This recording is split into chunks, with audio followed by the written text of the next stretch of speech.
Pithapuram assembly నియోజకవర్గంలో జనసేనాని పవన్ కళ్యాణ్ని ఓడించేందుకు పెద్దిరెడ్డి రామచంద్రారెడ్డి కొడుకు మిథున్ రెడ్డికి జగన్మోహన్ రెడ్డి కీలక బాధ్యతలు అప్పచెప్పారని, కానీ మిథున్ రెడ్డికి ఇప్పుడు జనసేనాని పవన్ కళ్యాణ్ భయం మొదలైంది అంటూ ఒక వార్త సోషల్ మీడియా వేదికగా చక్కర్లు కొడుతున్నటువంటి నేపథ్యంలో ఈ అంశానికి సంబంధించి మనతో మాట్లాడేందుకు ప్రముఖ రాజకీయ విశ్లేషకులు, ప్రముఖ సీనియర్ జర్నలిస్ట్ దుర్గా వడ్లమణి గారు మనతో ఉన్నారు. మేడంతో మాట్లాడు. మేడం నమస్తే. మేడం నమస్తే. మేడం, మిథున్ రెడ్డికి పవన్ కళ్యాణ్ రూపంలో భయం మొదలైందని, జగన్మోహన్ రెడ్డి పిఠాపురంలో ఎట్టి పరిస్థితుల్లోనూ పవన్ కళ్యాణ్ని ఓడించే బాధ్యత మిథున్ రెడ్డికి ఇచ్చారని, దానివల్లే మిథున్ రెడ్డికి పవన్ కళ్యాణ్ రూపంలో భయం మొదలైంది అంటూ ఒక వార్త సోషల్ మీడియా వేదికగా చక్కర్లు కొడుతూ ఉంది. ఏంటి మేడం, దీన్ని ఎలా చూడొచ్చు? అందులో నిజమే ఉంటుందండి. ఎందుకంటే ఇప్పుడు పవన్ వేవ్ నడుస్తోంది కదా. అంటే ఓవరాల్గా not only Pawan, TDP wave ఓ పక్క, పవన్ వేవ్ ఓ పక్క, అంటే జనసేన వేవ్ ఇంకో పక్క బీజేపీ కూడా ఈసారి కొంచెం పుంజుకుంటుంది, మనం అనుకున్నాం ఆల్రెడీ. సో పవన్ వేవ్ ఎప్పుడైతే ఉందో ఈసారి కాపులు ఒకళ్ళే కాదండి. Pawan is not only for కాపులు కాదు కదా, అతను కాపుల మనిషి ఏం కాదు, అతను అందరి మనిషి. ఓ పక్క తెలంగాణ వాళ్ళకి ఇష్టమే, ఓ పక్క ఆంధ్ర వాళ్ళకి ఇష్టమే. ఓవరాల్గా గ్లోబల్లో పవన్ కళ్యాణ్ గారికి మంచి ఇది ఉంది, అతన్ని ఇష్టపడే వాళ్ళు చాలామంది ఉన్నారు. కాబట్టి తెలుగువారి వ్యక్తి, అతను తెలుగువారి మనిషి, తెలుగువారికి ఇష్టమైన వ్యక్తి. కాబట్టి ఇప్పుడు అందులో ఈసారి ఏమైందంటే పిఠాపురం అనేది వీళ్ళందరికీ కూడా ఒక ప్రెస్టీజ్ ఇష్యూగా అయిపోయింది. పిఠాపురంలో వంగా గీతను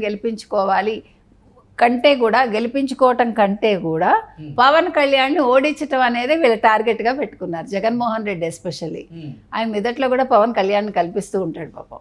అందుకని ఏ రకంగా ఓడించాలి అనే దాంట్లో ఆ స్కెచ్లో భాగంగా ఇప్పుడు మనకి చిత్తూరు జిల్లా తీసుకుంటే మొత్తం కాన్స్టిట్యున్సీలో పెద్దిరెడ్డి హవా నడుస్తుంది. రోజా లాంటి వాళ్ళకే చుక్కలు చూపిస్తాడు ఆయన.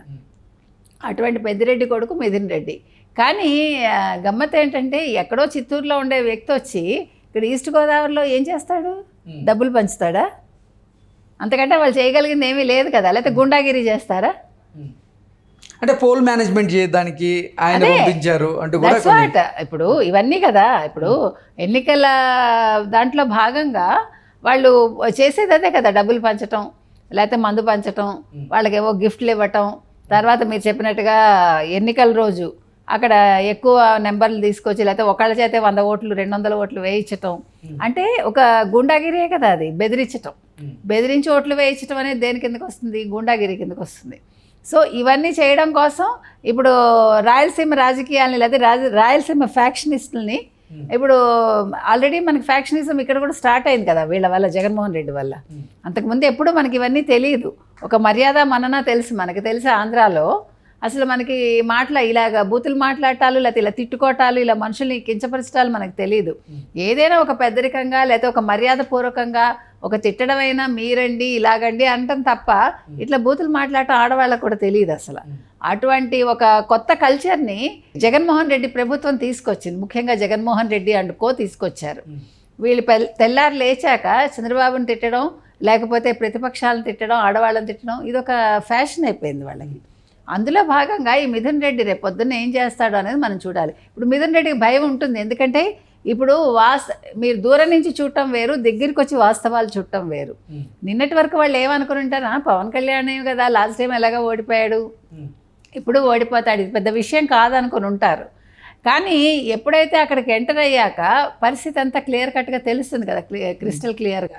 అంటే పిఠాపురంలో ఎట్టి పరిస్థితుల్లో జనసేనని పవన్ కళ్యాణ్ని ఓడించి తీరాలని జగన్మోహన్ రెడ్డి కొందరిని, అంటే ఒక్కొక్క మండలాలకి ఒక్కొక్క ఇన్ఛార్జిగా, అంటే ఒక మండలానికి ముద్రగడ పద్మనాభం గారిని, మరో మండలానికి ద్వారంపూడి చంద్రశేఖర్ రెడ్డిని, మరో మండలానికి మిథున్ రెడ్డి గారిని, అలాగే మరో మండలానికి చలమలశెట్టి సునీల్ గారిని, ఇలా అంగబలం ఆర్థిక బలం కలిగినటువంటి కొంతమంది నేతల్ని అక్కడ దించాడు జగన్మోహన్ రెడ్డి. విశ్వ ప్రయత్నాలు చేస్తున్నాడు జనసేనని ఓడించేందుకు అంటూ కొన్ని వార్తలు అయితే వస్తూ ఉన్నాయి.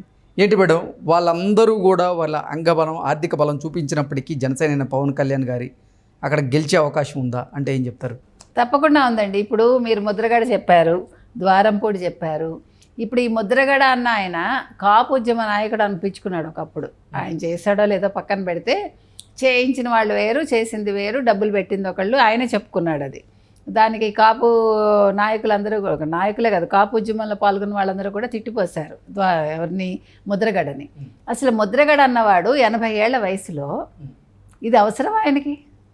జగన్మోహన్ రెడ్డికి దగ్గరికి రావాల్సిన అవసరం ఉందా? First thing. ఒక కాపు నాయకుడిని అని చెప్పుకొని నువ్వు 14 ఏళ్ళుగా ఆయన అసలు రాజకీయాల్లో లేడు కదా, ఆయన ఓడిపోయాక, పిఠాపురం నుంచి ఓడిపోయాక ఆయన ఇంట్లో కూర్చున్న పెద్ద మనిషి ఈరోజు ఏం ఆశించి నువ్వు అసలు జగన్మోహన్ రెడ్డి దగ్గరికి వచ్చావు?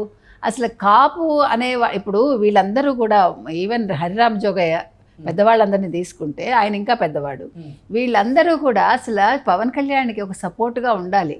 26% మనకి కాపుల ఓట్లు ఉన్నాయి అక్కడ.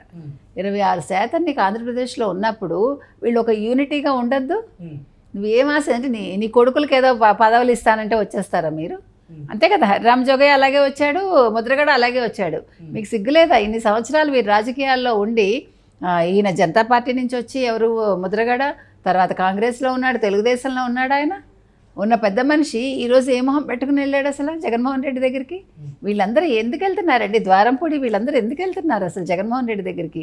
ఇప్పుడు ఒక పవన్ కళ్యాణ్ అన్నవాడు ఒక మంచి వ్యక్తిని మీరు సపోర్ట్ చేయాల్సింది పోయి, ఈరోజు అతను ఓడించడానికి మీరందరూ అతని వెనకాల ఉంటారు, జగన్మోహన్ రెడ్డి వెనకాల. ఇది ప్రజలు చూస్తున్నారు కదండి ఇలాంటివి. కాపుల్లో యూనిటీ రావాలండి. కాపుల్లో మంచి వ్యక్తులు ఉన్నారు, వాళ్ళల్లో మంచి మేధ ఉంది, అన్నీ ఉన్నాయి. అందుకని జగన్మోహన్ రెడ్డి చేసే కుతంత్రాలకు పవన్ కళ్యాణ్ ఏం బలి కాడు. ఎందుకంటే వంగాగీత కూడా నిన్న మాట్లాడారు, గాజు గ్లాస్ పగలగొట్టాడు, గాజు గ్లాస్ పగిలిపోయింది అంటూ ఏంటంటే మాట్లాడింది ఆవిడ. అవి ఏవి కాదండి. వీళ్ళందరూ ఎన్ని కుయుక్తులు చేసినా, మిథున్ రెడ్డి లాంటి వాళ్ళు వచ్చినా కూడా ప్రజలు బుద్ధి చెప్తారు చక్కగా ఓటుతోటే. ఎందుకంటే మిథున్ రెడ్డి వచ్చాడు కరెక్టే, ఏం చేస్తాడనేది కావాలి మనకి. ఇప్పుడు భయపడి వెనక్కి వెళ్ళిపోతాడా, లేదు బింకానికి అక్కడ ఉంటాడా అనేది మనం చూద్దాం.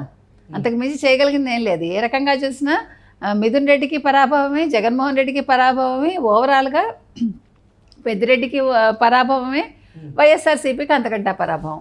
జగన్మోహన్ రెడ్డి ఎవరికైనా సరే ఒక టాస్క్ ఇస్తే ఆ టాస్క్ని కనుక ఫుల్ఫిల్ చేయకపోతే వారిని అసలు జగన్మోహన్ రెడ్డి దగ్గరకు కూడా రానివ్వడు అంటూ ఒక రూమర్ అయితే బయట స్ప్రెడ్ అవుతూ ఉంది.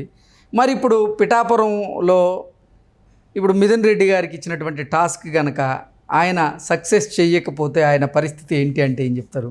మిథున్ రెడ్డి పరిస్థితి పక్కన పెట్టండి, ముందు జగన్మోహన్ రెడ్డి ఓడిపోతే ఇంక పరిస్థితులే ఉన్నాయి. ఒకటే పరిస్థితి, జగన్మోహన్ రెడ్డి జైలుకి వెళ్తాడు, లేదు పారిపోవాలి దేశం విడిచి. ముందు ఆయన సంగతి ఆయన్ని కాపాడుకోవడానికి ఆయనకి టైం సరిపోదు. అప్పుడు ఈ మిథున్ రెడ్డి ఎక్కడికి పోతే ఏంటి, పెద్దిరెడ్డి ఎక్కడికి పోతే ఏంటి? అంతే కదా. ఇది పెద్ద విషయమా మనకి?